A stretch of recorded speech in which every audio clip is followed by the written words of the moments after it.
Good morning. Welcome to Sanskrit class, Standard 10th and 9th.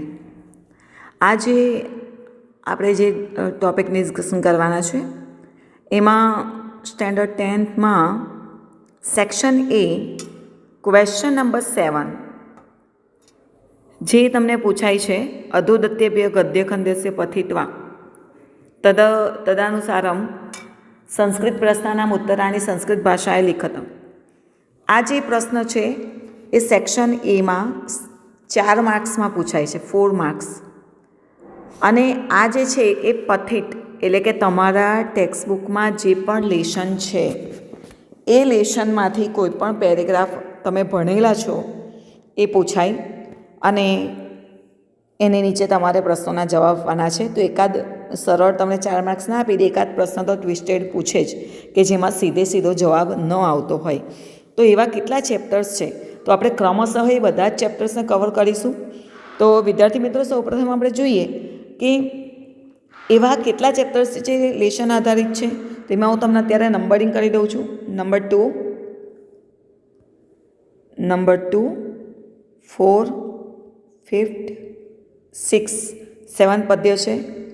8માંથી આવી શકે, 9thમાંથી આવી શકે, 10th પદ્ય છે, 11, 12, 13 પદ્ય છે, 14, 15, 16 પદ્ય છે, 17, 18 પદ્ય છે અને 19. તો 1, 2, 3, 4, 5, 6, 7, 8, 9, 10, 11 ને 12. તો આપણે 12 ચેપ્ટરમાંથી પેરેગ્રાફ પરથી પ્રશ્નો આવી શકે છે. તો અહીં આપણે બબ્બે ચેપ્ટર્સના કયા પેરેગ્રાફ આધારિત કેવા પ્રશ્નો પૂછાઈ શકે બોર્ડમાં, બરાબર. તો એની ચર્ચા કરીશું. ધોરણ 9 માટે પણ આ વિડીયો લેક્ચર મહત્ત્વનો છે. તો એમને અપઠિતમાં જે પૂછાય છે એ ધોરણ 10ના પણ કોઈ પેરેગ્રાફ લઈને પૂછી શકાય. તો એમના માટે પણ આ વિડીયો એટલો જ મહત્ત્વનો છે. તો સૌપ્રથમ આપણે પેરેગ્રાફ વાંચતા જઈએ અને સમજતા જઈએ અને પ્રશ્નોને પણ સમજતા જઈએ. પહેલો પેરેગ્રાફ છે લેશન નંબર 2માંથી, યદ ભવિષ્યો વિનશ્યતિ. પુરા એકસ્મિન જલાશયે અનાગત વિધાતા પ્રત્યુત્પન્નમતિઃ યદ ભવિષ્યશ્ચેતી ત્રયો મત્સ્યાઃ વસંતિ સ્મ. એટલે કે પહેલાં એક જળાશયમાં અનાગત વિધાતા, પ્રત્યુત્પન્નમતી અને યદ ભવિષ્ય એમ 3 માછલા રહેતા હતા. અથ કદાચિત તમ જલાશયમ દ્રષ્ટવા ધીવરેહ ઉક્તમ. હવે ક્યારેક તે જળાશયને જોઈને માછીમારો દ્વારા કહેવાયું, અહો બહુ મત્સ્યો અયમ હૃદઃ. અરે આ હૃદઃ એટલે જળાશય, આ જળાશય ખૂબ જ માછલાઓવાળું છે. કદાચિત અપી ન અસ્માભિ અન્વેષિત. આપણા દ્વારા ક્યારેય તે શોધાયું ન હતું. તદદ્ય આહાર વૃત્તિ સજ્જાતા. તો આજે તો ભોજનની જે પ્રવૃત્તિ છે થઈ ગઈ છે. શ્વઃ અત્રાગમ્ય મત્સ્ય કુર્મોદયો વ્યાપાદયિતવ્યા. આવતીકાલે અહીં આવી અને માછલા, કાચબા વગેરેનો નાશ કરીશું. તો ઇંગ્લિશ મીડિયમ માટે પણ પ્રશ્ન સંસ્કૃતમાં જ લખવાનો છે એટલે એનો મિનિંગ સમજવો પડે. Once upon a time 3 male fish name Anagata Vidhata Pratyutpannamati and Yad Bhavishya used to live in a lake. Second line છે એની. Then once seeing that in that lake, it was said by the fishermen, aha, this lake has plenty of fish in it. It was never discovered by us. So, today the provision for our food is made. Coming here tomorrow, the fish, tortoise, etc. should be killed. This is decided. Okay, then હવે ક્વેશ્ચનની આપણે discussion કરીએ. First question is જલાશયે કતિ મત્સ્યાઃ આસન. હવે આપણે પૂછ્યું છે કે જળાશયમાં કેટલા માછલાઓ હતા. તો સંખ્યા આવે ત્રયોહો. જલાશયે ત્રયો મત્સ્યા આસન. પણ આપણે એ 3નું નામ પણ લખી શકીએ છીએ. એટલે ત્રયો લખો તો પણ સાચું અને ત્રણેયના નામ સાથે લખો તો પણ સાચું. કે જલાશયે અનાગત વિધાતા પ્રત્યુત્પન્નમતિઃ યદ ભવિષ્ય ચેતી ત્રયો મત્સ્યાઃ આસિત. પ્રશ્નમાં જે ક્રિયાપદ છે એ જ આવવો જોઈએ. આપણે આ પૂરી લાઈન લખીએ ને આ લખીએ તો એ વાંધો નથી, મિનિંગ ફેર નથી પડવાનું. પણ આ ખાલી ભૂતકાળમાં જ છે એટલે આપણે સમજીને લખ્યો છે પ્રશ્નનો જવાબ. એ ક્યારે ખબર પડે કે ક્રિયાપદ તમે અહીંયા લખો છો ત્યારે. કહ જલાશયમ પશ્યતિ. જળાશયને કોણે જોયું? તો ધીવરેહે. હવે અહીંયા જુઓ, શબ્દ તમે જોશો, અથ કદાચિતમ જલાશયમ દ્રષ્ટવા ધીવરેહ ઉક્તમ. તો તમે ધીવરેહ લખી દો તો બેઠું ઉપાડેલું લાગે.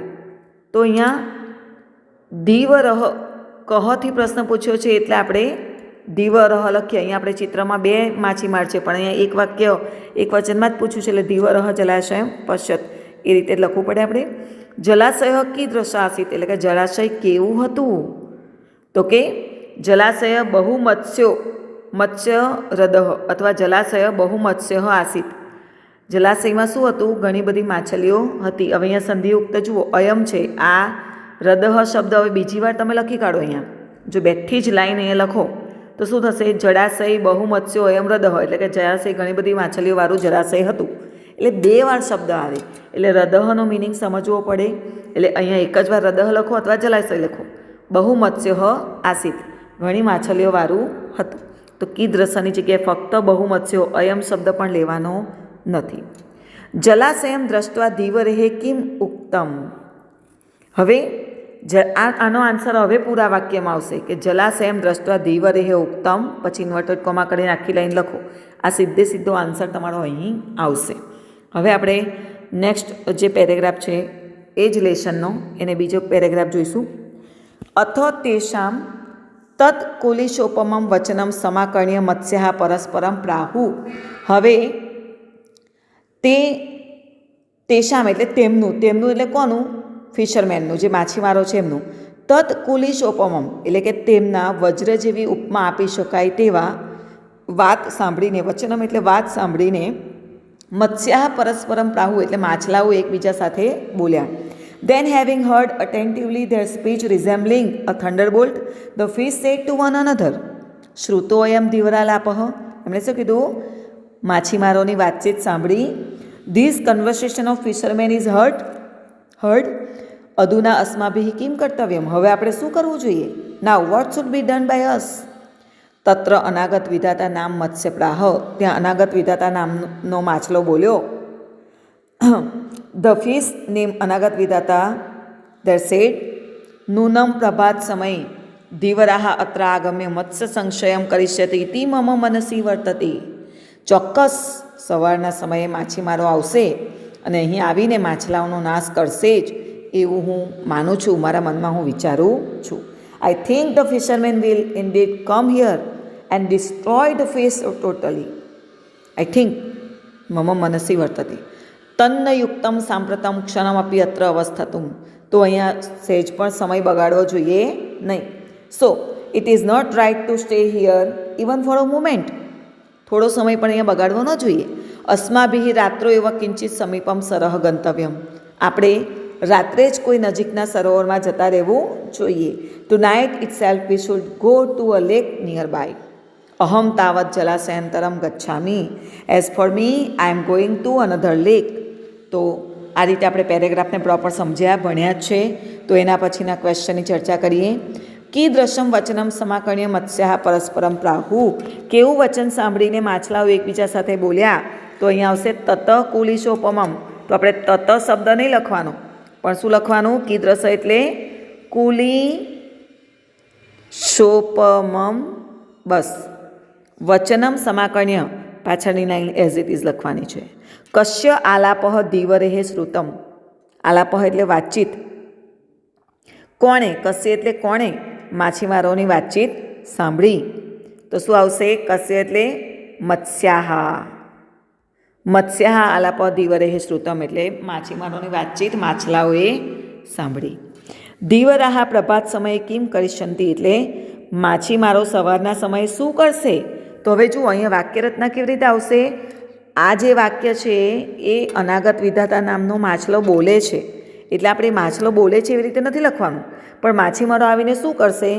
તો ધીવરાહા પ્રભાત સમયે મત્સ્ય સંશયમ કરિષ્યંતિ. માછલાઓનો નાશ કરશે. અત્રાગમ્ય એવું બધું લખવાની જરૂર નથી. મત્સ્ય સંશય કરિષ્યંતિ. અહીં આવીને એ તો કોણ આવશે? અનાગત વિધાતા બોલે છે કે અહીં આવીને લખશે, મારશે. એટલે આપણે ફક્ત મત્સ્ય સંશય શબ્દ જ લખવાનો છે. કહ મત્સ્ય જલાશયાંતરમ ગચ્છતિ. કયો માછલો બીજા જળાશયમાં જાય છે? તો અહીં આપણે અહમ તાવત લખવાનું નથી. હું ત્યારે બીજા જળાશયમાં જઉં તો આપણે જવાના છે? ના. તો કોણ જશે? અનાગત વિધાતા. કહ છે એટલે નામ આવવું જોઈએ ચોક્કસ અહીંયા. અનાગત વિધાતા મત્સ્ય જલાશયાંતરમ ગચ્છન્તિ. હવે અહીંયા બીજા મેં એક્સ્ટ્રા પ્રશ્નો આપ્યા છે. પ્રશ્ન તમને 4 માર્ક્સનો પૂછાશે, પણ તમને એક્સ્ટ્રા પ્રશ્ન એટલા માટે મૂક્યા છે કે કદાચ એ નહીં તો બીજી રીતે પણ પ્રશ્ન પૂછાઈ શકે છે. અનાગત વિધાતા કિમ વદતી, એટલે અનાગત વિધાતા શું કહે છે?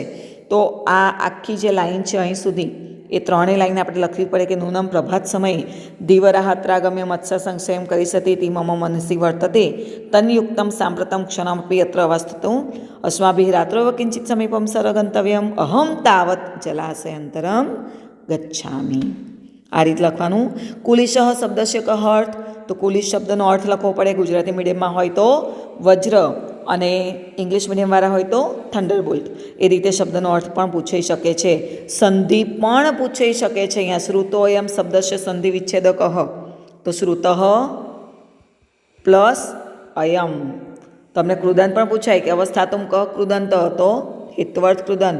આ રીતે ધ્યાન રાખવાનું. કોઈ પણ રીતે તમને પૂછી શકે છે, પણ આ થોડું તમને આઈડિયા આવે એટલા માટે મૂક્યો છે. નેક્સ્ટ પેરેગ્રાફની ચર્ચા પણ આપણે કહીએ. ત્રીજો પેરેગ્રાફ છે. અથ તયો નિશ્ચયમ જ્ઞાત્વા અનાગત વિધાતા નિષ્ક્રાંત સહ પરિજનેનો. હવે તેમનો નિર્ણય જાણીને અનાગત વિધાતા પરિવારજનો સાથે બીજા બીજા તળાવમાં જતો રહે છે. ધ્વો ઈમો, અહીં 2 વાર ધ્વ થયું છે. ધ્વો ઈમો તત્રેવ જલાશય સ્થિતો, એટલે કે 2 ત્યાં જળાશયમાં જ રહે છે. કોણ 2 જળાશયમાં રહે છે? તો 3 માછલાની આપણે પેરેગ્રાફ જોઈએ તો 3 માછલાની વાત કરી હતી, એટલે યદ ભવિષ્ય અને પ્રત્યુત્પન્નમતી એ જ જળાશયમાં રહે છે. અપરે દ્યુઃ દિવરે આગત્ય જલાશય જાલમ ક્ષિપ્તમ. નેક્સ્ટ ડે એટલે કે બીજા દિવસે માછીમારોએ આવીને ત્યાં જાળ નાખી. જાલેન બદ્ધ પ્રત્યુત્પન્નમતી મૃતવત આત્માનમ સંદ્રશ્ય સ્થિત. જાળથી બંધાયેલા પ્રત્યુત્પન્નમતીએ પોતાને મળેલાની જેમ બતાવીને પડ્યો રહ્યો. તતો જાલાત અપસારિત, પછી જાળમાંથી દૂર કરાતા યથાશક્તિ ઉપલૃત્ય ગંભીરમ નીરમ પ્રવિષ્ટ, પોતાની તાકાત પ્રમાણે ખૂબ ઊંડા પાણીમાં કૂદકો માર્યો અને પ્રવેશી ગયો. યદ ભવિષ્ય ધીવરે પ્રાપ્તમ વ્યાપારિત ચ, યદ ભવિષ્યને માછીમારોએ પકડી લીધો અને એને મારી નાખ્યો. તો આજે આપણે સ્ટોરીનો એન્ડ ભાગ છે એ અહીં આપવામાં આવેલો છે. તો એની વાત કરીએ પ્રશ્નોની. કૌદ્યો મત્સ્યો જલાશય સ્થિતો, તો ધ્વો ઈમો એવું ના લખાય. તો આપણને ખબર છે અહીં પ્રત્યુત્પન્નમતી છે, અનાગત વિધાતા છે અને યદ ભવિષ્ય છે. બરાબર? આ 3 માછલીની વાત કરેલી છે, એટલે અહીંયા 3 માછલીઓના નામ લખવા પડે કે અનાગત વિધાતા તો જતા રહે છે, એટલે પ્રત્યુત્પન્નમતી અને યદ ભવિષ્ય ચ મત્સ્યો જલાશયે સ્થિતો.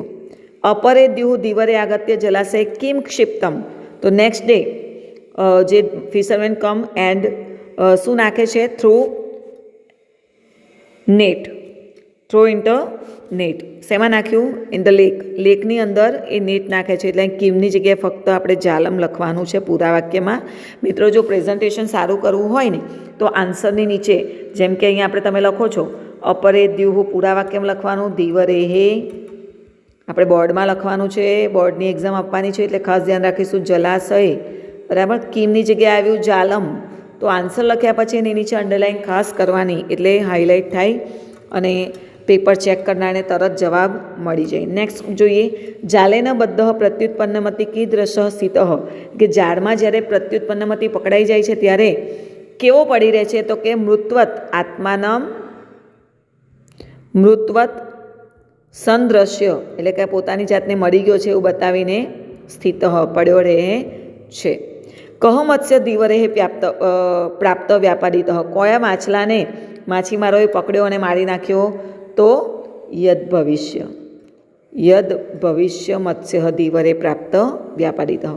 અનાગત વિધાતા કેન સહ નિષ્ક્રાંત, અનાગત વિધાતા કોની સાથે બહાર જતો રહે છે? તો કે પરિજનેન, એના ફેમિલી મેમ્બર સાથે, પરિજનેન સહ.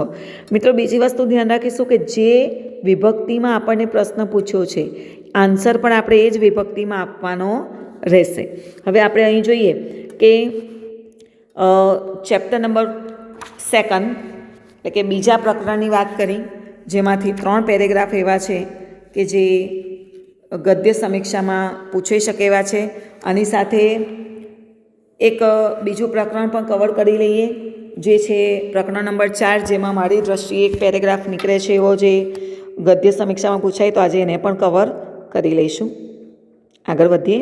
પછી 5 અને 6 એમ 2 ચેપ્ટરના આપણે ગદ્ય સમીક્ષાનું શીખતા જઈશું. પિતામહ શ્રૂયતામ હા વત્સ અભિમન્યુ હા વત્સ કુરુકુલ પ્રદીપ હા વત્સ યદુકુલ પ્રવાલ તવ જન્ની માતુલમ મામ અપી પરિત્યજ્ય પિતામહમ દ્રષ્ટુમ આશય સ્વર્ગમ અભિગતો અસી.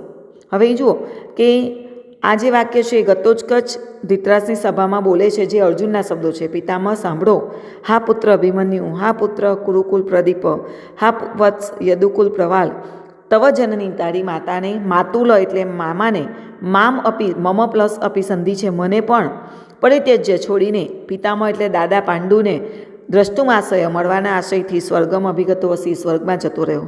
પિતામહ એક પુત્ર વિનાશાત એટલે કે એક પુત્રના મૃત્યુથી અર્જુનસ્ય તાવત ઈદ્રશી ખલુ અવસ્થા કા પુનઃ ભવતો ભવિષ્યતિ, તો વળી તમારું શું થશે?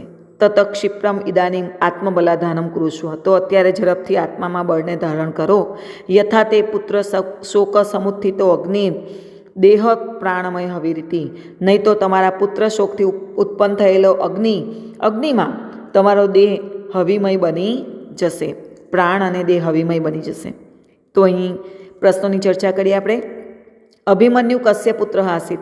તો જુઓ, હવે આ પ્રશ્ન છે તો અહીં ક્યાંય એનો જવાબ નથી આપેલો કે અભિમન્યુ કોનો પુત્ર છે. પણ આપણે જ્યારે આ પથિક એટલે કે લેસન ભણ્યા છે, પ્રકરણ 4 જનાર્દનસ્ય પશ્ચિમ સંદેશ, જેમાં ઘટોત્કચ દૂત બનીને જાય છે ધૃતરાષ્ટ્રની સભામાં, અભિમન્યુના મૃત્યુ પછી અર્જુનની જે હાલત છે એનું વર્ણન કરે છે. અને કૃષ્ણ ભગવાન હજુ વિચારે છે કે જો યુદ્ધ રોકાઈ જતું હોય, આ ભાસની કલ્પના શક્તિથી રચેલી કૃતિ છે, ઓરિજિનલ મહાભારતમાં ક્યાંય એવું નથી.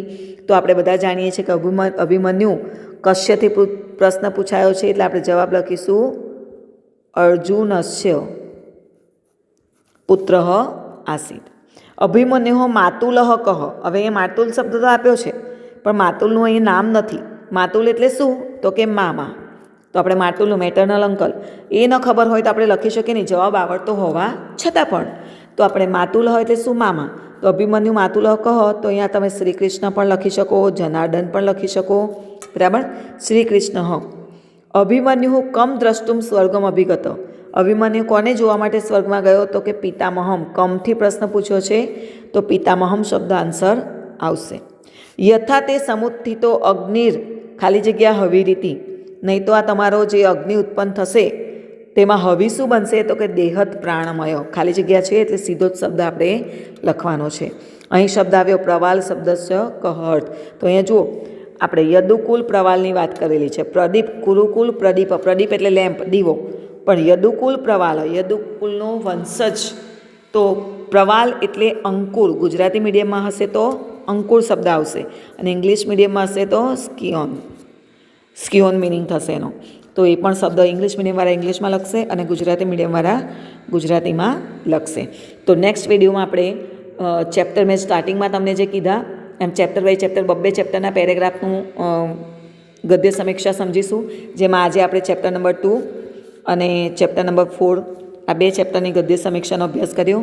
નેક્સ્ટ વિડીયોમાં આપણે chapter number 5 and chapter number 6 એટલે 3 પેરેગ્રાફ સમજતા જઈશું, જોતા જઈશું, એટલે તમને લખવાની આઈડિયા આવે, પ્રશ્ન કેવી રીતે ટ્વિસ્ટેડ કરીને પૂછાયો હોય એ પણ ખ્યાલ આવે.